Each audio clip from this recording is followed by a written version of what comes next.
말씀으로 하루를 시작하시는 모든 성도님들을 축복합니다. 오늘의 말씀이 능력이 되며 삶이 되며 우리의 삶 가운데 드러나기를 간절히 소망합니다. 우리는 오늘 신명기 31장의 말씀을 함께 나눕니다. 이제 신명기도 거의 막바지에 다다르게 되었습니다. 오늘 본문의 말씀의 분위기는 매우 엄숙하고 그리고 비장합니다.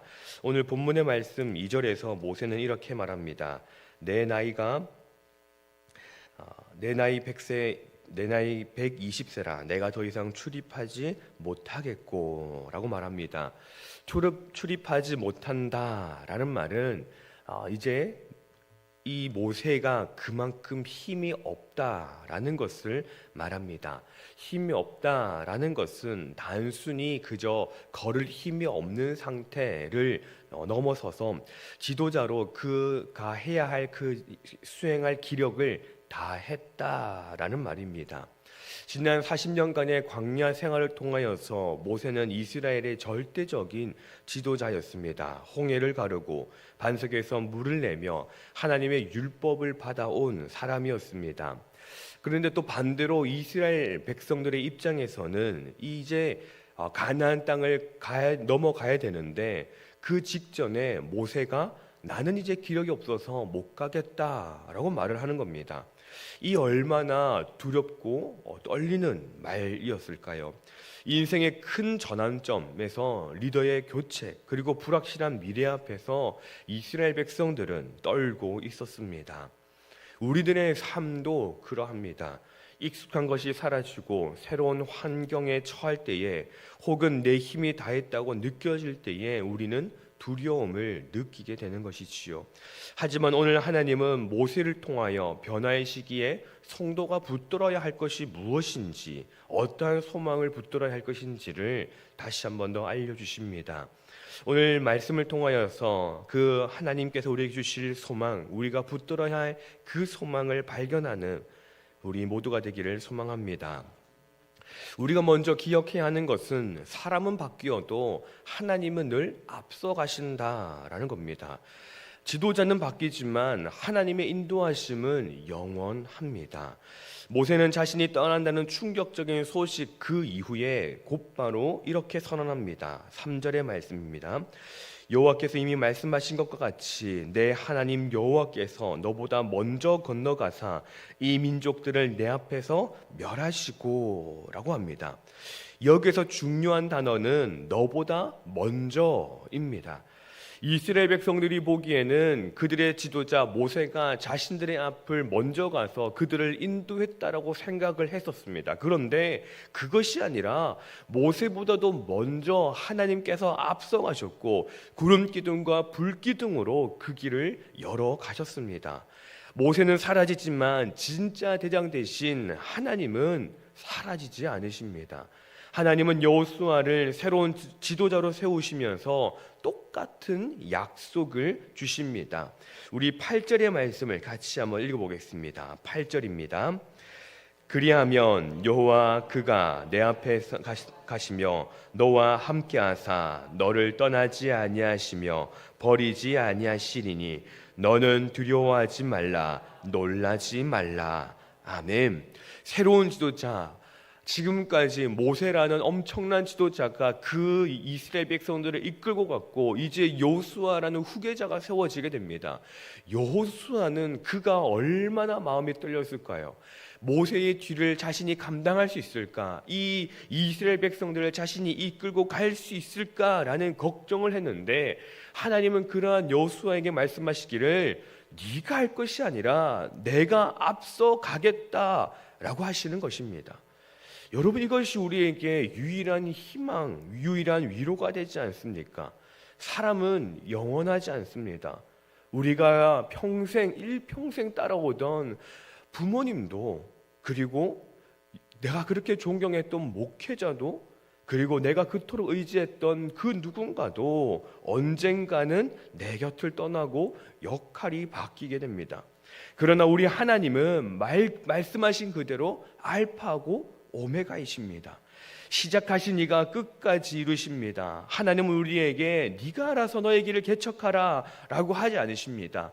내가 먼저 가서 그 길을 닦아 놓겠다. 너는 믿음으로 그 길을 따라오라 라고 하십니다. 여러분, 이것이 은혜입니다. 가나안에 있는 그 사람들, 가나안의 원주민들이 어땠습니까? 그들은 기골이 장대한 사람, 거인들이었으며 강력한 성에서 머물고 있는 사람들이었습니다. 그런데 그들이 아무리 커 보이고 강력해 보아도 하나님이 먼저 가셔서 일하고 계심을 믿으시기를 바랍니다.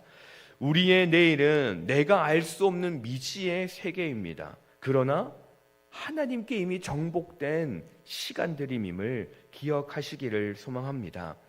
혹시 지금 인생의 변화 앞에서 두려움 속에 계십니까? 직장의 문제, 자녀의 문제, 또는 노년의 문제, 여러 가지 것들로 불안하십니까? 모세는 없어도 괜찮습니다. 여호수아가 부족하여도 괜찮습니다.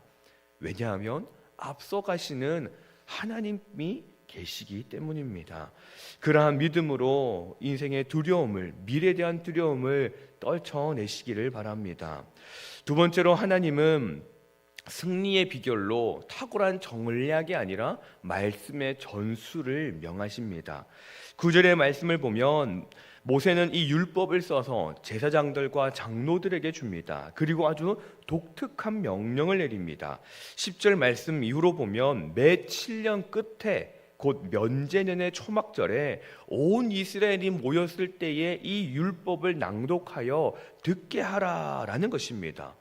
초막절이 무엇입니까? 초막절은 추수를 기억하고 추수를 마치고 광야 생활을 기억하며 하는 것이 바로 이 초막절입니다. 감사의 날이라는 것이지요. 가장 풍요로울 때, 사람들이 배부르고 등이 따뜻할 때라는 겁니다. 그런데 이때에 하나님의 율법을 읽어주라라는 것이지요. 왜? 그럴 때에, 가장 만족스러울 때에 하나님을 잊기 쉽기 때문입니다.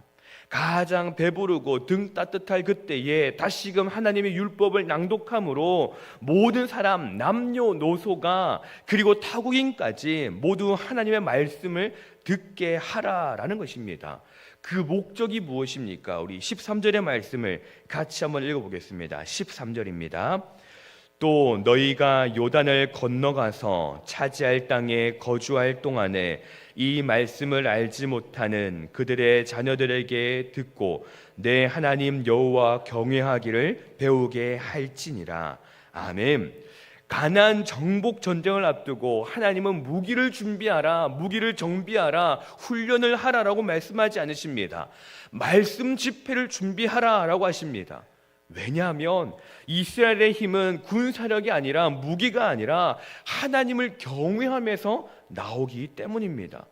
여러분의 신앙의 유전이, 신앙의 전수가 저절로 되지 않습니다. 듣고 배우게 해야 합니다. 우리의 자녀들이 하나님의 말씀을 알지 못하는 세대가 되지 않도록 부모 세대가 그것을 의도적으로 가르쳐야 한다라는 것입니다. 우리 가정과 교회의 중심은 무엇입니까? 사람의 경험입니까? 사람의 지식입니까? 아니면 기록된 하나님의 말씀입니까? 어려움이 올 때, 혹은 반대로 살만할 때 우리는 말씀 앞으로 돌아가야 합니다. 우리가 새벽에 말씀을 듣는 이 시간이 바로 영적인 무장의 시간입니다. 내 생각과 감정이 아니라 기록된 말씀이 내 삶을 다스리도록 해야 합니다. 특별히 우리의 다음 세대가 이 세상의 가치관이 아니라 하나님을 경외하는 법을 배우도록 기도하며 가르치는 그 사명을 감당해야 할 것입니다. 이 시간, 이 새벽에 나오신 우리 모든 성도님들께서 바로 그러한 사명을 감당하시기를 소망합니다. 마지막으로 후반부에서는 다소 충격적인 하나님의 예언이 나타납니다. 16절 말씀을 보니까 이렇게 되어 있습니다.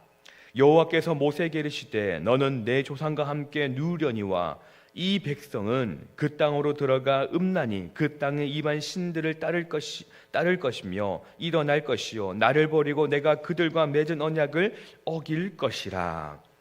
아직 이스라엘 백성들은 가나안 땅에 들어가지도 않았습니다. 그러나 하나님은 이 백성들이 훗날 배신할 것을 알고 계셨습니다. 모세가 죽은 후 이스라엘이 부패할 것을 아시고 19절에서는 그들에게 증거가 되도록 노래를 지어 부르게 하셨으며 26절의 말씀에서는 율법책을 언약궤 옆에 두어 증거가 되게 하라라고 하십니다. 이것이 무엇을 의미하는 것일까요? 인간의 전적인 타락을 의미합니다. 모세 같은 위대한 지도자가 가르쳤어도, 하나님의 기적을 직접 보고 체험했어도 죄성을 가진 인간은 결국 하나님을 떠나는 존재라는 것이지요. 27절에는 모세가 탄식을 합니다. 우리 27절 말씀을 같이 한번 읽어보겠습니다. 내가 너희의 반역함과 목이 곧은 것을 아나니 오늘 내가 살아서 너희와 함께 있어도 너희가 여호와를 거역하였거든 하물며 내가 죽은 후의 일이랴. 아멘. 여러분, 이것이 얼마나 절망적인 말씀처럼 보입니까? 위대한 지도자인 모세가 그들과 함께 있어도 그들이 하나님을 거역하였는데, 내가 이제 없으면 너희가 어떤 모습일지 불보듯 뻔하다, 너희의 죄가 너무나도 뻔하다라고 말하는 것입니다. 절망적인 말씀 같지만, 그러나 또한 역설적이게도 이것은 율법을 뛰어넘는 은혜가 필요함을 우리에게 보여줍니다. 우리는 날마다 결심합니다. 내가 어떻게 살아가겠노라고, 내가 하나님 앞에서 어떻게 하나님을 섬기며 살아가겠노라고 다짐하고 결단합니다. 그런데 그것이 매번 무너지지 않습니까? 인간의 결심으로는 그 결단을, 약속을, 언약을 지킬 수가 없습니다. 그러기에 이스라엘도 결국 실패합니다. 그래서 우리에게는 예수 그리스도가 필요한 것입니다. 모세는 율법을 증거로 남겼지만 그 율법은 사람의 죄를 고발할 뿐 구원하지는 못했습니다. 그러나 예수님은 율법의 모든 요구를 이루시고 우리의 마음에 성령을 보내주시어서 억지로가 아니라 자원함으로 하나님을 섬기게 하셨습니다. 하나님은 우리의 실패를 아시고도 우리를 사랑하셔서 그 아들을 보내실 계획을 가지고 계셨던 것입니다. 우리는 스스로를 믿을 수 없는 존재입니다. 나는 절대로 배신하지 않을 것이라고, 나는 영원히 하나님을 섬기겠다라고, 나는 절대로 그렇지 않을 것이라고 장담할 수 없습니다. 우리는 언제든 넘어질 수 있는 연약한 존재입니다. 그러므로 우리는 매일 십자가의 은혜를 구해야 합니다. 주님, 나는 연약합니다. 주님께서 나를 붙들어 주시지 않으면 나는 넘어집니다. 이러한 겸손한 고백이 우리를 살립니다. 신명기 31장은 지도자 교체라는 큰 변화 속에서 중요한 진리를 우리에게 알려줍니다. 상황과 사람은 변하여도 하나님은 우리보다 앞서가시며 결코 우리를 떠나지 않으신다라는 겁니다. 그러기에 강하고 담대해야 합니다. 승리의 비결이 다른 것에 있지 않습니다. 말씀을 듣고 배우며 하나님 경외하기를 힘쓰는 것이 바로 우리 교회와 가정이 살 길입니다. 우리는 본질적으로 연약하여 넘어질 수밖에 없음을 인정해야 합니다. 그리고 예수 그리스도의 은혜를 날마다 구해야 합니다. 오늘 하루, 그리고 명절을 시작하시는 모든 성도님들, 우리보다 앞서 행하시는 주님을 신뢰하며 세상의 소리보다 하나님의 말씀의 귀를 기울이는 우리 모든 신년의 가족들이 되시기를 간절히 소망합니다. 기도하겠습니다. 사랑과 내가 풍성하신 하나님 아버지, 오늘 신명기의 말씀을 통하여서 우리에게 변치 않는 약속을 주시니 감사합니다. 인생의 광야길에서 때로는 모세와 같은 의지할 대상이 사라지고 앞이 보이지 아니하는 막막함을 만날 때가 있습니다. 그러나 내가 너보다 먼저 건너가리라 말씀하신 주님의 음성을 붙듭니다. 우리보다 앞서 행하시며 모든 대적을 물리치시는 하나님을 신뢰하게 하옵소서. 두려움 대신 강하고 담대한 믿음을 허락하여 주시옵소서. 우리의 가정이 말씀 위에 서기를 원합니다. 우리의 자녀들이 하나님을 알지 못하는 세대가 되지 않게 하시고 주의 말씀을 듣고 배워 여호와 하나님을 경외하는 복을 누리게 하옵소서. 우리의 연약함을 압니다. 오늘도 십자가의 보혈로 우리를 덮어주시고 성령으로 충만하게 하사 죄를 이기고 승리하는 거룩한 하루가 되며 명절의 모든 시간들이 되게 하여 주시옵소서.